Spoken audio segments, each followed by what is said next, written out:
Dean, how do you think this team is currently handling the adversity you guys have gone through earlier this season? I think we're handling it, pretty well.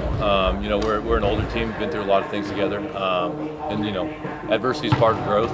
And to reach that next step, I think we're going to have to go through some sort of adversity, and I think going through it right now is better than later on in the season, closer to the playoffs. So going through that adversity right now, I think it's going to help us grow as a team and grow closer as a team, and really help us mesh. And nobody really wants to go through adversity, and it kind of it's frustrating and it kind of sucks to go through, but. The positive is that you come out on the other side stronger and better. On Sunday with Evan out, we saw you play more of the 5 and something I presume we'll see more as he's out with this injury. Just what's different for you when you're at that spot as opposed to playing alongside a big injury? A lot of it is just the coverages.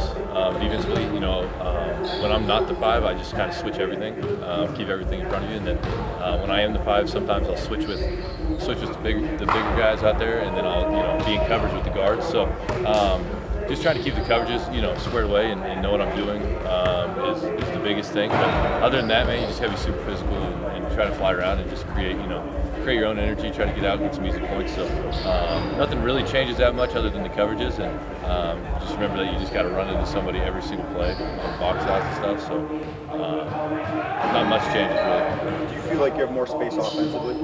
I think so. I think especially when I'm at the 5, that 5-out spacing is tough to deal with, and obviously I popped last game and got a 3 in the 4th, and they had to switch matchups, and when you switch matchups like that in the middle of the 4th quarter, it's kind of hard to kind of get your rhythm back and everything as a defense. So just creating openings, gaps. The paint's going to be open when I'm at the 5 for DG, Don, Dre, all those guys. So it's a different kind of matchup. Probably it's kind of just a different animal.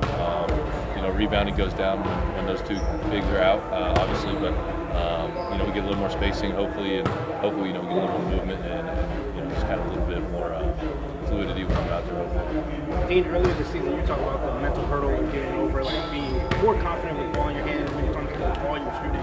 Obviously, with Evan being out, most people look to the defensive end, but they also forget about the multiple shots that he takes throughout a game. Does that allow you to be more aggressive, more confident with the ball in your hands? I wouldn't say more confident. I'm always confident.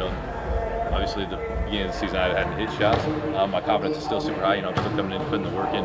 I'm shooting well, but I think you're not just going to have one person step into the role that Evan brings to this team, and so I think those shots are going to be spread out through the whole group. And losing somebody like that all-star caliber, Evan is, it's tough for a team to overcome. But I think we'll go in there and just try to I think it's a group effort to make up for what we missed with him, and it's tough. It really is, but we'll fight through, and we've been through adversity before, so we'll just fight through, and then hopefully his rehab and everything comes back. He comes back great and healthy.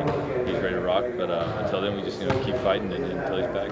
When it comes to just being on the floor next to guys like Darius and Donovan, who continuously give you the ball, even if you might be struggling in your own right, but just having the confidence in yourself and also the teammates around you, how does that elevate that confidence that you have in yourself? It elevates it a lot. It really does. Having perennial all-stars, truly believe in you, goes a long ways. But a lot of it is if I don't shoot the open shot, then that's the best shot we're going to get through the possession, and it kind of makes it a wash on offense on that possession. You get a lot of turnovers after people pass up shots, and so it's kind of a selfish thing if I don't shoot it. And so I think that's the biggest thing is you got to take your shots when you're open. And those guys, they truly believe in me, and that goes a long ways as well. But if I pass up shots, I'm being selfish. I'll hurt the team. You got to stay level-headed at this point. But from your vantage point, where do the inconsistencies kind of stick out to you the most? I'm not real sure. I don't know. We've had a lot of guys in and out. Had some bad bounces here and there, and people aren't shooting well. I don't really know where the inconsistencies come from. We're still out there. We're playing hard. We're doing the right things. It's just sometimes things aren't falling.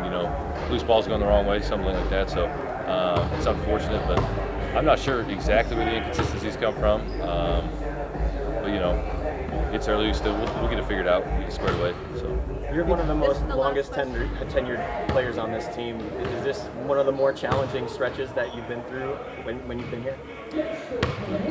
Yeah, it's pretty frustrating. I don't know if it's like the most frustrating I've been through. We did have a year where we won 17 games. That was pretty frustrating. But with this much talent and we're playing hard, doing the right things. It's frustrating to not see shots fall when they normally would. And I think that's the most frustrating part. Is we're doing everything right. We're doing the right, taking the right process and doing it. It's just things aren't falling our direction right now, and that is frustrating. But I wouldn't say it's the most frustrating thing I've been a part of, because we still have that belief.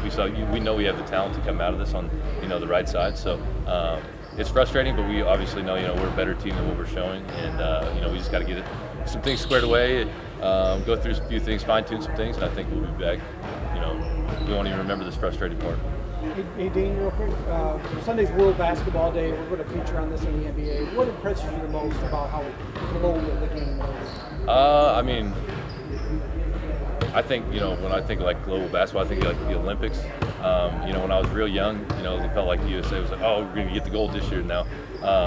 I think the game has grown so much, and popularity has grown so much over the whole world that, you're seeing unbelievable players come from, all over the world. Obviously, like, the Jokic, the Embiids, everybody like that. They're like, unbelievable basketball players coming out of it. And so, you see in the Olympics,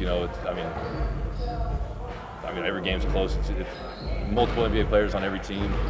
So it's like, I think, it's crazy to see the game grow as fast as it has. And it's awesome, man. That's what you want to be as a basketball player. You want to, pass the game on, spread it, and just see, the beautiful game of basketball continuously grow. So, it's awesome, man.